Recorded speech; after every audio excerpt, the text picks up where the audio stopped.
Hello and welcome back to another video. I'm Brittany. I'm Steven. And today we are bringing you a book review, and this is not just a standalone book review. For those of you who may not be familiar with our book to movie adaptation series, this is our third video in this series. We are doing NOS4A2 by Joe Hill. We already have 2 reading vlogs up where we talk about the spoilers and our thoughts as we read through it. You can go check those out. I will link them down below and up in the corner. But today we're bringing you a spoiler-free book review.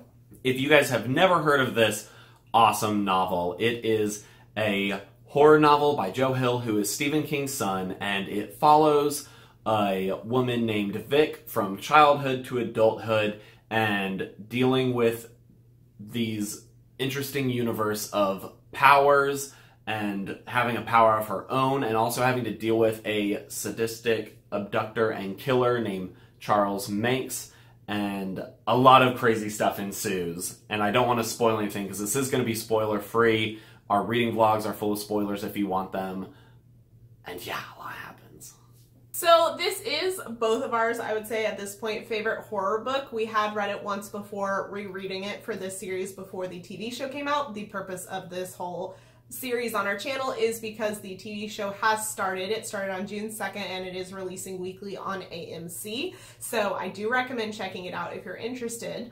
So this is something that we do really highly recommend. We really enjoy it, but we want to tell you a little bit of why we recommend it. Like Stephen mentioned, this is written by Joe Hill, which is Stephen King's son, and I will say it does have a lot of flavor of Stephen King into it due to his connection with his father, obviously, and it's not only writing style, there's also some certain Easter eggs and such in here that is familiar to those of you who have read Stephen King or are familiar with his works. But it definitely has that air of like gritty, realistic, human nature style story with some crazy fantastical elements, most of which present in like creepy and scary ways sometimes. So we've actually read this novel twice now. The first time we read it, we actually listened to it on audiobook, which we highly recommend. And this time we actually got the physical versions and we read through those. And I really think there's strengths to both of those, which we might talk about here in a little while. But we've read this book twice now. It's been very enjoyable both times, and I feel like we've really experienced this story to give a good review. So as you may have noticed in our thumbnail, we do have 2 copies of this book, and that's because we're actually giving one away. So if you want to enter that giveaway, you can do so. The link is in the description, and it is US only just due to our shipping restrictions and cost. So apologies to all of our international friends, but go down below and enter if you're interested. So while this is a horror novel, it does have a sci-fi flair to it, and I think that for me personally, that makes the plot extremely interesting. I am a huge sci-fi person, dabbling into horror nowadays, but I really enjoy the plot of this book. I think that the premise is very unique, and how it's explained and the world building in it is also very unique. And along with that, the pacing is also very good in this. After doing it on audiobook, I feel like experiencing it through a physical read, it gives you a little bit of a different feel for it. And when we were rereading it this time, I didn't remember how fast-paced this was. I mean, it's a 700-page book, around that, and there's something happening all the time. There are no slowdown bits in this. It's not like a typical Stephen King novel where the middle bits are pretty slow in a lot of his works, and it just goes and goes and goes and goes and builds upon itself very well. I think this is an excellently paced book.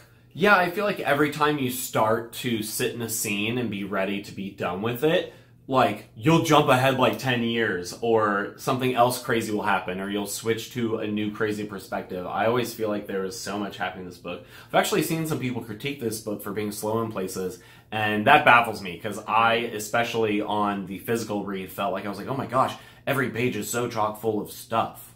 And there's also no fluff in this, in my opinion. There's not these sections that you're like, oh, you could have cut out these 5 or 10 pages and it would have been fine. Like, no, every little bit of information that's given to you is important, and most of it's not unnecessarily repeated.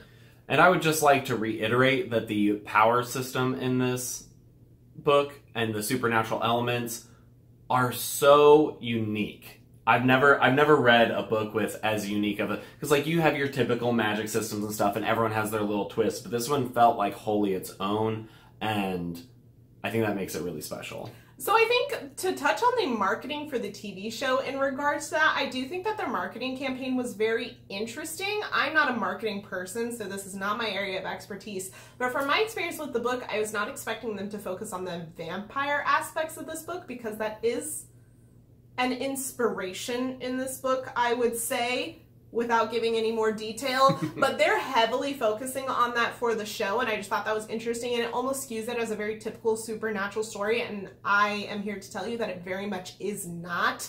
There are twists and turns and unique pieces of it that are not based in this NOS4A2 vampire realm. I think that vampire would barely even come into it if it wasn't titled NOS4A2 as a throwback to that. If it had some other kind of title, I don't think you would even think about that as you're reading.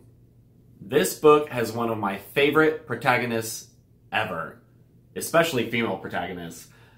This follows Vic McQueen. She is badass, awesome. I really like how she is able to be a deeply flawed character while very likable. I think that throughout the book, you always feel on her side. I feel like sometimes when authors are trying to introduce flaws in their characters, it sometimes hurts your ability to really be behind and support that character. And I never feel like that happens. Even in her lowest moments and her worst moments, you can recognize she's doing something wrong or be like, ugh.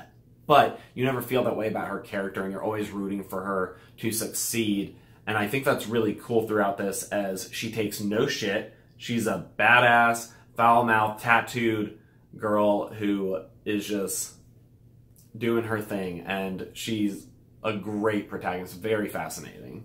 And to balance her out, we also have one of my favorite antagonists in any story ever, but especially novel form. Charlie Manx is an incredibly compelling villain. He is scary, he's formidable, but he's also just a broken dude, which I think is at the core of a lot of villains. And I think that Joe Hill balances characters and their backstories and fleshes them out so incredibly well, and I think that is tantamount in the antagonist and protagonist of this story. It reminds me a lot of Joss Whedon's work, if you're familiar with him and his directing and a lot of his character work, but I think that this is even to a different level. Obviously, Joss is not an author, so it's a little bit different, but, well, not an author in the same sense.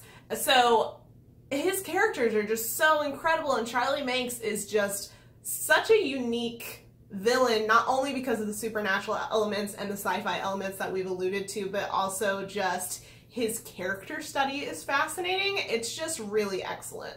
As we said before, this book retains a lot of Stephen King flavors. I think a lot of that comes from Joe Hill, probably learning a lot about writing from his own father, you know, one of the most prolific writers of our time. And I think that there are a lot of similarities. I think that Joe Hill manages to set himself apart in that this book feels very structured. Like we said before, sometimes Stephen King struggles through the middle, things can slow down, or sometimes subplots overtake the main plot, and especially with like endings, sometimes it's hard for Stephen King books to find a satisfying conclusion. And I think that this book and Joe Hill did such a good job of maintaining a track for these characters and the plot. Almost everything is main plot. Even your little side steps loop right back into the main plot and the critical path very often, and it leads to a very satisfying book with a very satisfying conclusion. I think it's very evident that he's one of those writers who really storyboards out his writing and his story, because writers are different. They're all different animals. They all do things differently. The process is different for everyone, but I can't imagine that Joe would have come up with this incredibly well-structured, thought-out story that is so clean, is the best way I can describe it, without having this detailed plan. I would be shocked if he was one of those writers who went into the story and just kind of like figured it out as he went. That would blow my mind. Ultimately, like I have already mentioned, this is one of our favorite books, one of our favorite horror books, and Joe Hill is now one of our favorite authors, even though neither of us have read any more of his works, but now we really want to. So if anything that we've mentioned today interests you, if the plot, if the author, if the structure of the story interests you, I really highly recommend picking up this book or entering our giveaway if you're in the US and want to possibly win a nice hardcover copy. We love this. We hope that you pick it up and also love it. If you've read this book, please let us know down below your thoughts. Non-spoilers. We have 2 whole other videos that you can go discuss your spoilers under in the comment section. Keep this one spoiler free, please. And leave a like on this video if you enjoyed it. And once again, make sure you go join our giveaway. If you live in the US, it is free to you, and there's a couple different ways you can enter, and we will send you a hardcover version of this, and then you don't have to go buy it yourself. And make sure you subscribe. We have a lot more fun book content on the way, movie content. We do a lot of stuff on this channel, and make sure you stick around for it, and we will see you guys next time.